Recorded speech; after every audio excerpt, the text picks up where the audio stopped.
नमस्कार मित्रों, स्वागत है आप सभी का। और समास का एक अगला हम भेद पढ़ने जा रहे हैं जिसका नाम है द्वंद्व समास। मित्रों, द्वंद्व समास जो है वो अपने आप में ऐसा समास है जिसमें योजक चिन्हों का प्रयोग आपको देखने को मिलेगा और योजक शब्दों का लोप आपको देखने को मिलेगा। और परीक्षाओं में इस समास से लेकर काफी प्रश्न जो है वो पूछे जाते हैं और हम ये कह सकते हैं कि ये समास जो है इसका विग्रह करना एक तरह से हमें बहुत सरल सा दिखाई देता है, लेकिन सावधानी पूर्वक हमें इसका विग्रह करना होता है। तो आइए हम सभी मिलकर पढ़ लेते हैं आज द्वंद्व समास। पहले तो आप मुस्कुरा लीजिएगा, बहुत सहज भाव से बैठिएगा, तनाव रहित होकर बैठिएगा, तब जाकर आपके अंदर का द्वंद्व निकलेगा और द्वंद्व समास आपके अंदर जाएगा। चलिए मित्रों, तो पढ़ते हैं द्वंद्व समास। हमारा पांचवा समास है द्वंद्व समास। द्वंद्व समास इस तरह से हमको लिखना है, द्वंद्व समास, ठीक है। और इस शब्द को अगर थोड़ा सा विश्लेषित करते हैं तो इस तरह से हमें इसको विश्लेषित भी करना है मित्रों, द्वंद्व, ठीक है। और ये जो द्वंद्व है इसका अर्थ आप जानते हैं क्या? मंथन, विचार, झगड़ा, है ना, लड़ाई, झगड़ा, लड़ाई, ठीक है, द्वंद्व हो रहा है, ठीक है। युद्ध का नाम भी है द्वंद्व युद्ध। ये इस रूप में भी शुद्ध है, इस रूप में भी शुद्ध है, ध्यान देना है ना। द आधे हैं और व पूरे हैं, ठीक है मित्रों। सबसे पहले हम इसके लक्षण की बात करते हैं तो बहुत रोचक समास है ये भी, जिसका पहला लक्षण है कि दोनों पद प्रधान होते हैं। सबसे पहली बात तो ये है कि दोनों पद प्रधान होते हैं, दोनों पद प्रधान होते हैं, दोनों पद प्रधान होते हैं। फिर दूसरी बात लिखेंगे, योजक शब्दों का, योजक शब्दों, कौन कौन से योजक शब्दों की बात मुख्य रूप से करेंगे? और, आदि, ठीक है, अथवा, अथवा, या, का लोप होता है, ठीक है। दो पदों के मध्य में प्रायः, दो पदों के मध्य में प्रायः योजक चिन्ह का प्रयोग होता है,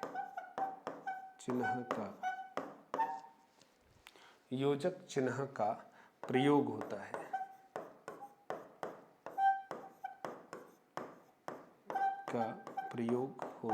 है, ठीक है मित्रों। तो दो पदों के मध्य में प्रायः योजक चिन्ह का क्या होता है? प्रयोग होता है, जिसको हम सामासिक या समास चिन्ह भी कहते हैं, ठीक है। तो इस समास को पढ़ें उससे पहले हम थोड़ा सा इसका विश्लेषण कर लेते हैं और द्वंद्व समास के तीन उपभेद होते हैं उनको पढ़ लेते हैं। द्वंद्व समास के उपभेद, द्वंद्व समास के उपभेद, ठीक है। या विग्रह करने के तरीके देख लीजिएगा, किसी भी तरह से इस बात को समझे। द्वंद्व समास के तीन उपभेद होते हैं। कौन कौन से होते हैं? पहला आप देखिएगा, पहला है नंबर 1, इतरेतर द्वंद्व, इतरेतर द्वंद्व समास, इतरेतर द्वंद्व समास, ठीक है। दूसरा है समाहार द्वंद्व समास, समाहार द्वंद्व समास। और तीसरा है मित्रों, वो है, तीसरा है विकल्पक द्वंद्व समास, विकल्पक द्वंद्व समास। तो मित्रों, आप देख पा रहे हैं कि ये तीन उपभेद होते हैं, ठीक है। तीनों उपभेद की विशेषता क्या है? इतरेतर द्वंद्व में और का लोप होता है। किसका लोप होता है? और का लोप होता है। ठीक है। समाहार द्वंद्व में अगर हम देखें तो आदि का प्रयोग होता है, आदि का।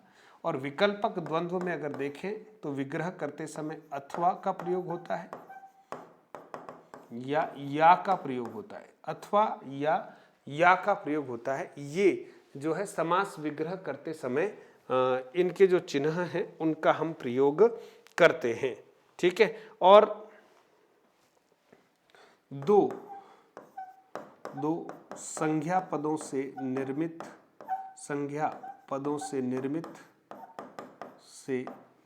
समस्त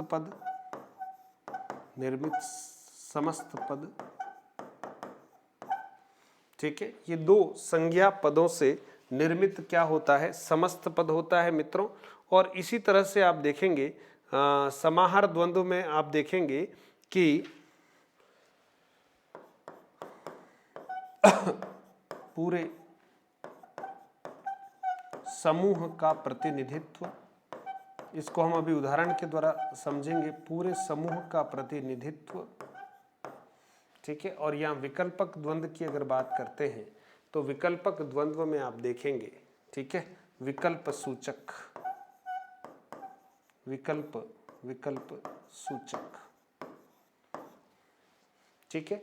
और द्वंद्व समास के जो पद होते हैं प्रायः विलोम या असमान पद होते हैं, असमान पद।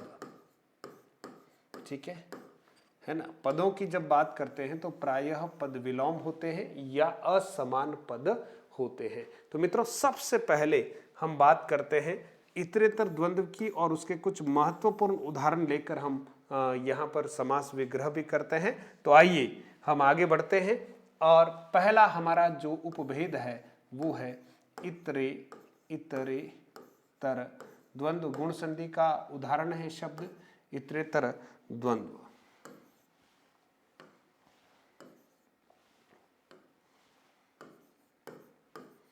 इतरेतर द्वंद्व विग्रह करते समय हमें किसका प्रयोग करना है? और का प्रयोग करना है, और का।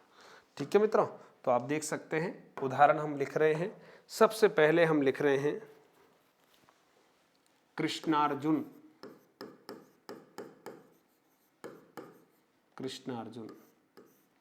ठीक है, सीता राम,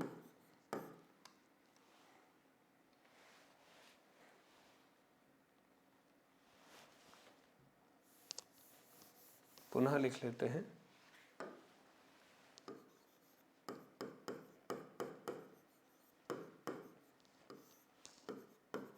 सीता राम, राधे श्याम। ठीक है।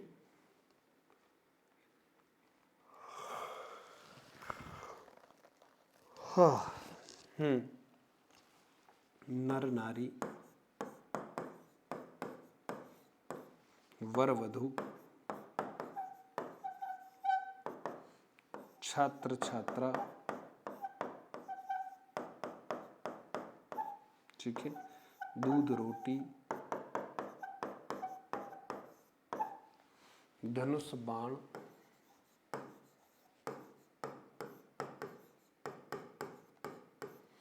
धनी मानी, धनुष बाण, धनी मानी,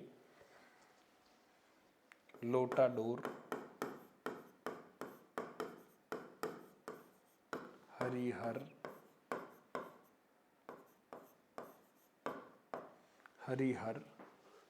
ठीक है मित्रों। हरिहर लिख लिया। फिर आप लिखेंगे लोटा डोर नर नारी हो गया। दुल्हा दुल्हन लिख सकते हैं, है ना। हाँ। कंद मूल फल तो नहीं लिखकर अन्न जल लिख सकते हैं। माँ बाप लिख सकते हैं, माता पिता लिख ही सकते हैं, माता पिता, अन्न जल। ठीक है मित्रों। माँ बाप, माँ बाप। फिर लिखेंगे आप देखिएगा 55 ठीक है, 55 लिखेंगे, फिर लिखे 35, 68, 36, 25, ठीक है 25, फिर आप देखेंगे 71,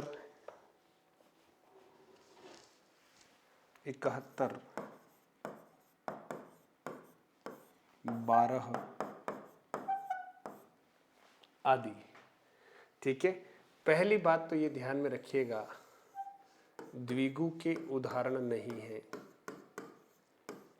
द्विगु नहीं है, स्पष्ट कह रहा हूं आपको, द्विगु नहीं है। क्यों नहीं है? प्रथम पद तो आपको संख्यावाची दिख सकता है, लेकिन दोनों ही पद यहां तो संख्यावाची है, इसलिए इसमें जो है वो इतरेतर द्वंद्व है या द्वंद्व समास है। विग्रह करते समय कैसे हमें विग्रह करना, पहले हम विग्रह कर लेते हैं, बाद में इसके बारे में और भी हम समझेंगे। ठीक है, पहले फिलहाल इनका विग्रह कर लेता हूं। 55 मतलब होता है 5 और 50 और 50, ध्यान देना, 5 और 50। 35 तो छोटी संख्या पहले लिखनी है, 5 और 30 ऐसा करना है, 30 और 5 नहीं करना है। फिर है 68 तो आपको लिखना है 8 और 60। 36 है तो 6 और 30 लिखना है। ठीक है, 25 है तो 5 और 20। ठीक है, 71 है तो 1 और 70 करना पड़ेगा, 71। 12 है तो 2 और 10, ऐसा विग्रह करना पड़ेगा मित्रों अपने को, 2 और 10। ये सभी जो है आप देखेंगे द्वंद्व समास के उदाहरण हैं।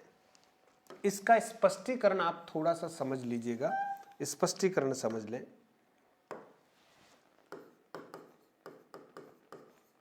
स्पष्टीकरण समझ लें कि कहां पर द्वंद्व समास होता है, कहां पर द्विगु समास होता है। तो ध्यान दीजिएगा, 1 से 10 तक व जिन संख्या के अंत में, जिनके अंत में 0 एवं 9 आता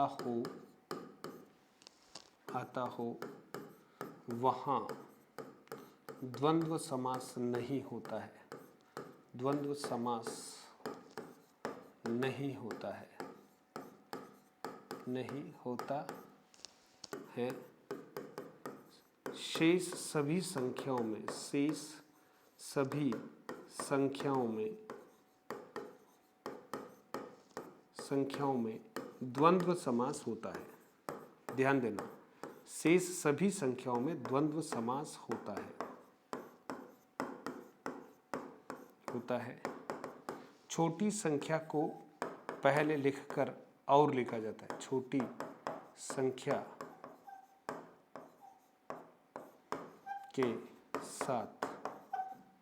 साथ और लिखा जाता है।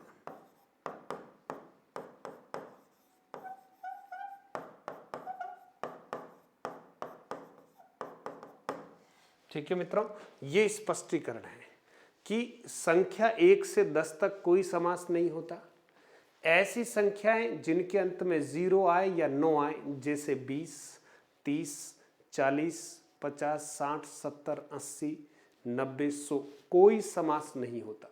ठीक है, 19, ठीक है, हाँ 19, 29, समझना मेरी बात को, 39, 49, है ना, 59, 69, 79, 89, है ना, इनमें 89, 99, इनमें द्वंद्व समास नहीं होता। उन वालों में कर्मधारय समास या अव्ययी भाव समास की संभावना रहती है, लेकिन द्वंद्व समास नहीं होता है मित्रों, इस बात का आपको ख्याल रखना है।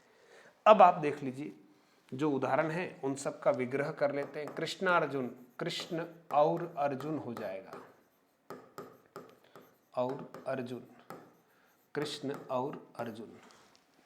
इसी तरह से आप देखेंगे सीताराम है तो क्या करेंगे, सीता और राम, ऐसे ही करेंगे। फिर देखो राधे श्याम है तो क्या करेंगे, राधा और श्याम, और लगाना है, योजक शब्द लिख लिया हमने। फिर देखिए नर नारी है तो क्या करेंगे, नर और नारी, और नारी, ऐसा लिखेंगे। फिर देखिए वर वधु है तो वर और वधु, ऐसा करेंगे, वर और वधु। छात्र छात्रा है तो क्या करेंगे, छात्र और छात्रा, छात्र और छात्रा। दूध रोटी है, दाल रोटी नहीं है, ध्यान रखना, दूध रोटी है तो दूध और रोटी, और रोटी। ठीक है मित्रों, दूध और रोटी।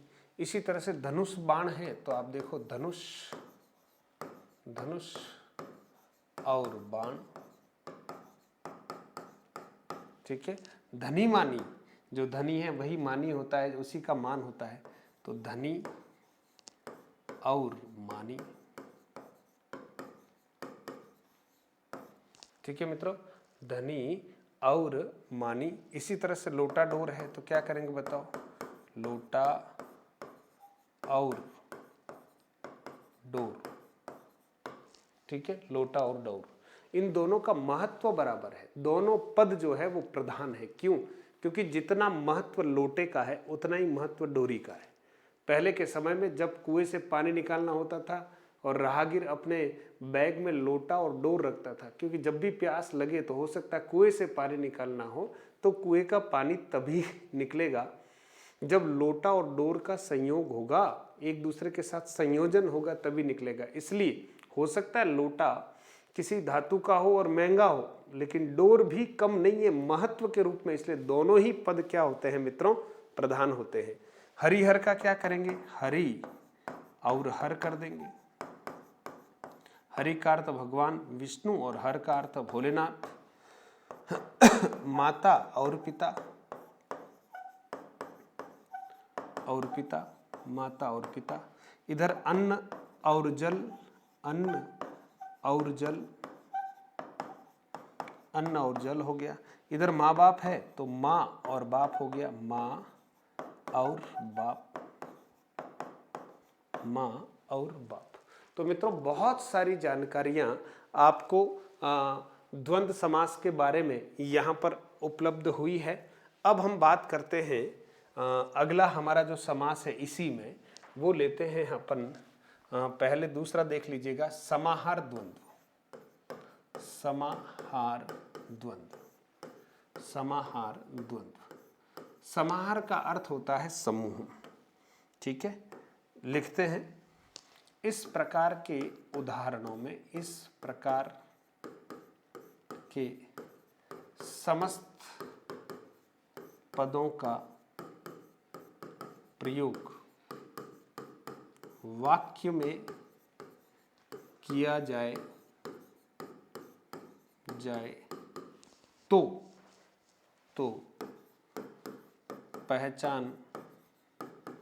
पहचान आसानी से कर सकते हैं। ठीक है, इस प्रकार के समस्त पद, इस प्रकार के समस्त पद के समस्त पद न केवल अपनी, समस्त पद न केवल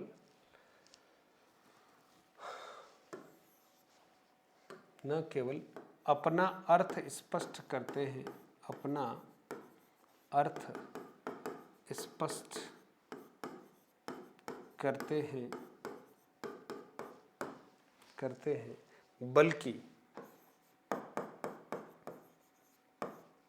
बल्कि पूरे समूह का प्रतिनिधित्व करते हैं, पूरे समूह का प्रतिनिधित्व करते हैं, निधित्व करते हैं। समझना मेरी बातों को मित्रों कि इस तरह के जो उदाहरण होते हैं न केवल अपना अर्थ स्पष्ट करते हैं बल्कि पूरे समूह का क्या करते हैं, प्रतिनिधित्व करते हैं। मान लीजिए कहीं 1000 कर्मचारी कार्य कर रहे हों और उन कर्मचारियों को उस संस्थान की वजह से कोई तकलीफ आ रही हो या उनकी कोई मांगे हो, तो आप सोचिए उस संस्थान के डायरेक्टर से मिलने के लिए 1000 के 1000 लोग एक साथ नहीं जा सकते। तो डायरेक्टर जो है मिलने के लिए क्या बुलाता है, प्रतिनिधि। अब प्रतिनिधियों की संख्या 2, 4, 6 हो सकती है अधिकतम, है ना। तो आप सोचिए ये जो प्रतिनिधि अंदर जाएंगे वो न केवल अपनी बात करेंगे बल्कि पूरे समूह का क्या करेंगे, प्रतिनिधित्व करेंगे। तो इस प्रकार के उदाहरणों में जो भी समस्त पद आते हैं वो न केवल अपना अर्थ स्पष्ट करते हैं बल्कि पूरा कहीं न कहीं क्या करते हैं, एक समूह का प्रतिनिधित्व करते हैं, है ना। जैसे और इसके लिए वाक्य प्रयोग हो तो ज्यादा अच्छा है। जैसे उदाहरण के तौर पर उदाहरण है, वर्तमान समय में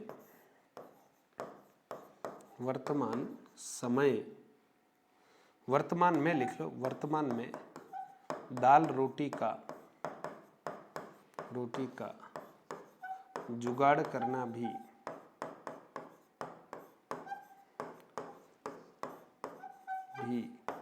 मुश्किल हो रहा है, जुगाड़ करना भी मुश्किल हो रहा है।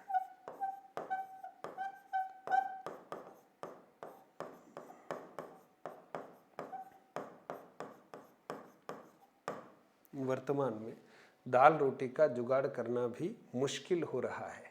तो आप सोच सकते हैं यहां पर रेखांकित आया है दाल रोटी, ठीक है।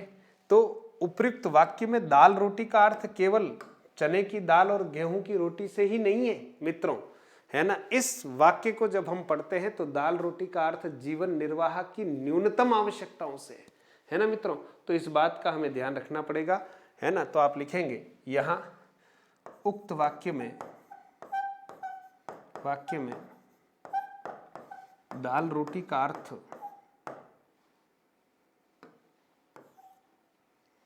दाल रोटी का अर्थ केवल दाल व रोटी से ही नहीं है,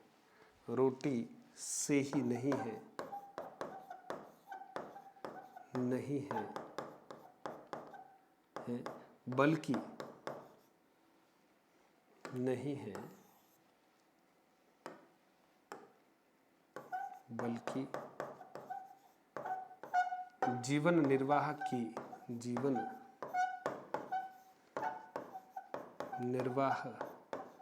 की न्यूनतम आवश्यकताओं से है, न्यूनतम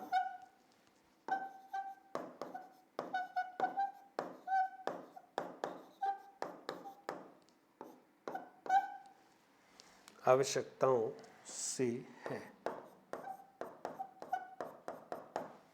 ठीक है। उक्त वाक्य अब आप समझ गए होंगे कि दाल रोटी, चाहे तो दाल और रोटी ऐसा कर सकते हैं, लेकिन दाल रोटी का अगर वास्तव में अर्थ देखें तो दाल एवं रोटी आदि ऐसा इसका विग्रह होता है, क्योंकि दाल रोटी का अर्थ जो है वो कहीं न कहीं बड़ा व्यापक है। तो दाल रोटी शब्द केवल प्रतिनिधि के रूप में हमारे समक्ष आते हैं, ठीक है मित्रों। तो कुछ अच्छे उदाहरणों के साथ हम समाहार द्वंद्व को समझने का प्रयास करते हैं। चलिए कुछ उदाहरण महत्वपूर्ण हम लिख ही रहे हैं। जैसे उदाहरण लिख रहे हैं घर द्वार या घर बार, ठीक है। फिर लिखें हुक्का पानी,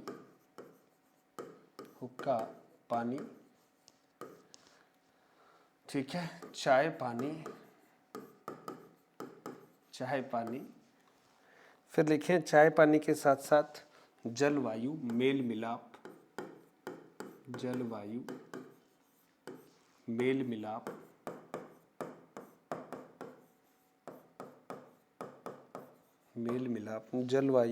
मिलाप, ठीक है। फिर लिखें भूल चूक खेत खलियान, भूल चूक खेत खलियान,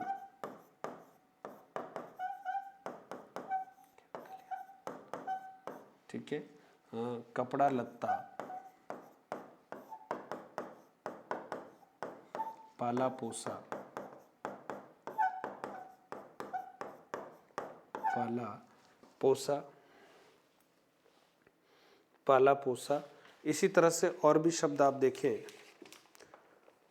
पान तंबाकू, चिट्ठी पत्री, पान तंबाकू, चिट्ठी पत्री,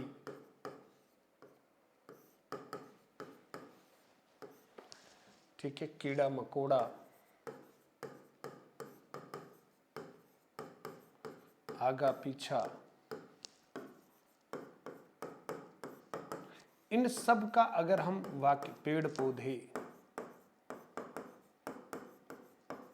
तो आप देखिए यहां अगर इनका वाक्यों में प्रयोग हो तो ये सभी समाहार द्वंद्व के उदाहरण बन सकते हैं, क्योंकि इनमें पूरे एक समूह का प्रतिनिधित्व करने का मादा है। जैसे आपसे ये कहा जाए कि बेटा घर बार की रक्षा करना, इसका मतलब घर और बार का मतलब दरवाजे की रक्षा नहीं करनी, संपूर्ण बातों के लिए कहा शॉर्ट में गया है, ठीक है। जैसे कहा जाता है हाथ पैर संभाल कर जाना, हाथ पैर संभाल कर जाना, इसका मतलब हाथ और पैर ही नहीं संभालने, खोपड़ी भी संभालनी, सारा कुछ संभालना, पूरा शरीर। तो यहां विग्रह करेंगे, ये ज्यादा अच्छा रहेगा, घर कौमा बार आदि। इस आदि में बाकी सारी बातें आ गई है मित्रों, आदि में, ठीक है। फिर देखिए हुक्का पानी, तो हुक्का कौमा पानी आदि, पानी आदि। अब आप अक्सर कभी कभी सुनते हैं, अखबारों में आता है कि उसका हुक्का पानी समाज ने क्या कर दिया, बंद कर दिया। इसका मतलब कोई उसके घर से हुक्का उठा कर ले आए हो और पानी की पाइपलाइन काट दी हो, ऐसा नहीं है। हुक्का पानी बंद करने का अर्थ बहुत व्यापक है, उससे सामाजिक, आर्थिक, राजनीतिक, धार्मिक सभी प्रकार के संबंधों का क्या कर दिया गया है, विच्छेद। लेकिन कहा क्या जाता है, हुक्का पानी बंद कर दिया। चाय पानी की व्यवस्था करना, इसका मतलब केवल चाय और पानी की व्यवस्था नहीं है, नाश्ते आदि की व्यवस्था भी उसी के अंतर्गत आ जाती है। जल कौमा वायु आदि, जल कौमा वायु आदि, जल कौमा वायु आदि। मेल मिलाप, तो क्या करेंगे, मेल कौमा मिलाप आदि, मिलाप आदि। फिर है भूल चूक, क्या करेंगे, भूल कौमा चूक आदि, चूक आदि। फिर देखेंगे खेत खलियान, खेत कौमा खली, खली हान आदि, आदि, ठीक है मित्रों। फिर देखिएगा कपड़ा लत्ता, कहते हैं ना कई बार बाजार में हम कपड़े लत्ते खरीदने जा रहे हैं। अब कपड़े तो समझ में आता, लत्ते क्या है, लेकिन कपड़ों के साथ जो दूसरी खरीदारी करोगे ना, वो सब कपड़े लत्ते में आ गया। तो कपड़ा, कपड़ा कौमा लत्ता आदि मित्रों। इस तरह से हमें समाहार द्वंद्व का प्रयोग करना है। पाला कौमा पोसा आदि मित्रों, पोसा आदि, ठीक है। पालने और पोसने की क्रिया नहीं है, बहुत सारी क्रिया एक साथ होती है। पान कौमा तंबाकू आदि, पान कौमा तंबाकू आदि, ठीक है मित्रों। और भी कुछ हो सकता है, चिट्ठी कौमा पत्री आदि, चिट्ठी कौमा पत्री आदि, ठीक है। और इसी तरह से आप देख सकते हैं मित्रों, कीड़ा कौमा मकोड़ा आदि, कीड़ा कौमा मकोड़ा आदि, मकोड़ा आदि। फिर आप देखिएगा आगा पीछा, आगा कौमा पीछा आदि, ठीक है। इतने उदाहरणों को आपके समक्ष रख रहा हूं कि कहीं पर भी आपको कंफ्यूज होने की आवश्यकता ही नहीं है, ठीक है। फिर पेड़ पौधे लिखेंगे, पेड़ कौमा पौधे आदि, पौधे आदि, ठीक है मित्रों। और इधर लिखेंगे हाथ कौमा पैर आदि, पैर आदि। ये सब तो क्या है, दोनों ही सार्थक शब्द हैं, है ना। कुछ इसमें ऐसे उदाहरण भी हैं जिसमें निरर्थक ध्वनि होती है, एक ध्वनि निरर्थक, एक ध्वनि निरर्थक। ऐसे भी कुछ उदाहरण होते हैं जो समाहार द्वंद्व के ही उदाहरण है, एक ध्वनि निरर्थक। ऐसे कौन कौन से होते हैं तो उसको अपन देखते हैं। आप देखिएगा, अड़ोसी पड़ोसी, अड़ोसी पड़ोसी, ठीक है, ध्यान से समझिएगा और समझाऊंगा भी सही, ठीक है। अड़ोसी पड़ोसी, आमने सामने, आमने सामने, अगल बगल, बगल अगल बगल, चाय वाय, ठीक है, रोटी शोटी, ऐसे कई सारे शब्द हैं, ठीक है। साग वाग, ऐसे कई शब्द बनते हैं, ठीक है। साग वाग, आमने सामने, ढीला ढाला,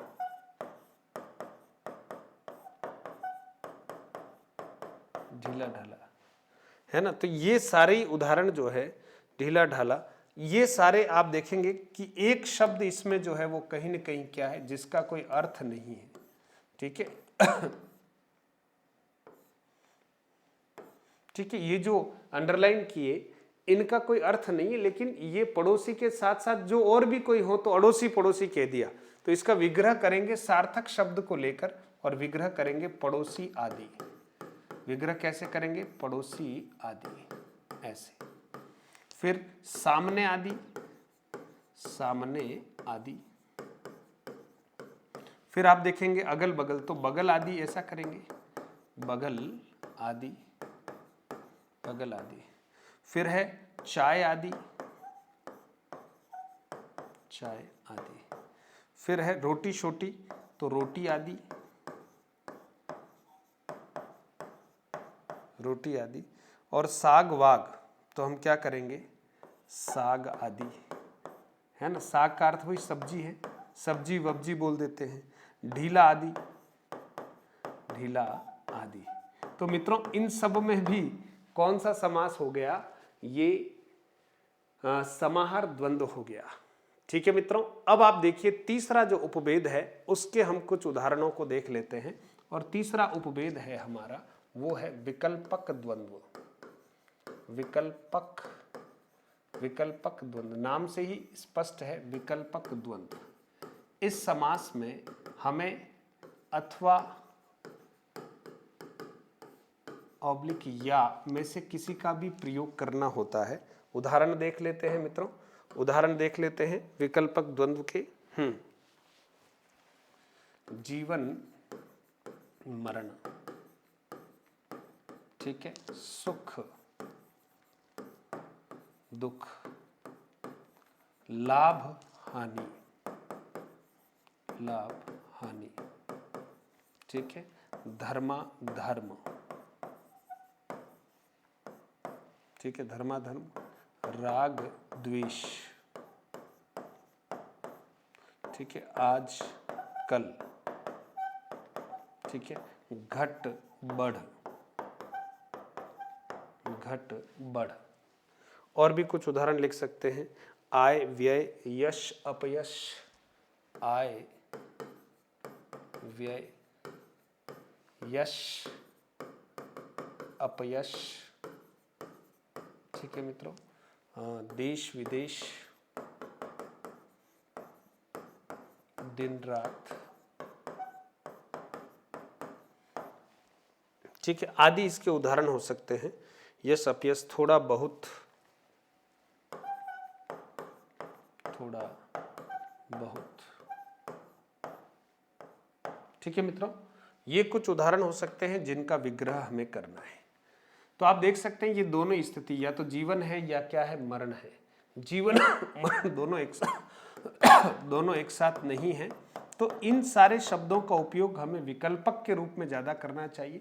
अगर विकल्पक का भी ऐसा अलग से ऑप्शन नहीं आता है तो द्वंद्व समास के तो ये सारे ही उदाहरण है ही जो हम इतनी देर से पढ़ रहे हैं मित्रों। लेकिन कभी अगर बाइफरगेट करें तो आप कुछ शब्दों पर निर्णय ले सकते हैं और इसका विग्रह करेंगे, जीवन या मरण, जीवन या क्या करेंगे, मरण, सुख या दुख, फिर है लाभ या हानि, लाभ या हानि। फिर है धर्म या अधर्म, धर्म या अधर्म। ठीक है, फिर है राग या द्वेष। ठीक है मित्रों, ये अक्सर विलोम शब्द ही होते हैं। आज अथवा कल भी लिख सकते हैं ना मित्रों, और अथवा की जगह या लिख सकते हैं। घट या बढ़। ठीक है, फिर देखें आय व्यय। आय या व्यय दोनों एक साथ नहीं होंगे, है ना। यश या अपयश, अपयश। और देश या विदेश, देश या विदेश। दिन या रात, दिन या रात। थोड़ा या बहुत, थोड़ा या बहुत। ठीक है मित्रों, दिन रात जो है वो उधर भी आ सकता है, दिन और रात भी कर सकते हैं। ठीक है, देश और विदेश भी कर सकते हैं, लेकिन एक दृष्टिकोण से आप सोचें तो देश या विदेश भी कर सकते हैं, दिन या रात भी कर सकते हैं। ठीक है, तो इस तरह से मित्रों ये विकल्पक द्वंद्व के महत्वपूर्ण उदाहरण आपके सामने रखे मित्रों। तो ये भी समास का एक महत्वपूर्ण भेद था जो आपके सामने रखा है, और इसके 3 उपभेद होते हैं। पहला उपभेद मित्रों इतरेतर द्वंद्व होता है, दूसरा समाहार द्वंद्व होता है जिसमें आदि का प्रयोग करते हैं, और तीसरा विकल्पक द्वंद्व होता है जिसमें या ऑब्लिक अथवा का क्या करते हैं, प्रयोग करते हैं। आशा करता हूं कि ये आपको समझ में आ गया होगा, और हम अगली कक्षा में बहुव्रीहि समास को विस्तार से पढ़ने वाले हैं। तब तक के लिए धन्यवाद, नमस्ते। बहुत अच्छे से पढ़ते रहिएगा, क्योंकि सब कुछ आपके भीतर है, बस पहचान करने की आवश्यकता है। सफलता के लिए मित्रों बाहर भटकने की आवश्यकता नहीं है, बस अंदर गोते लगाइए और अपनी अंतर्निहित सुषुप्त शक्तियों को जागृत कीजिएगा। देखिए एक दिन सफलता आपकी होगी। ये ब्रह्म वाक्य है। धन्यवाद।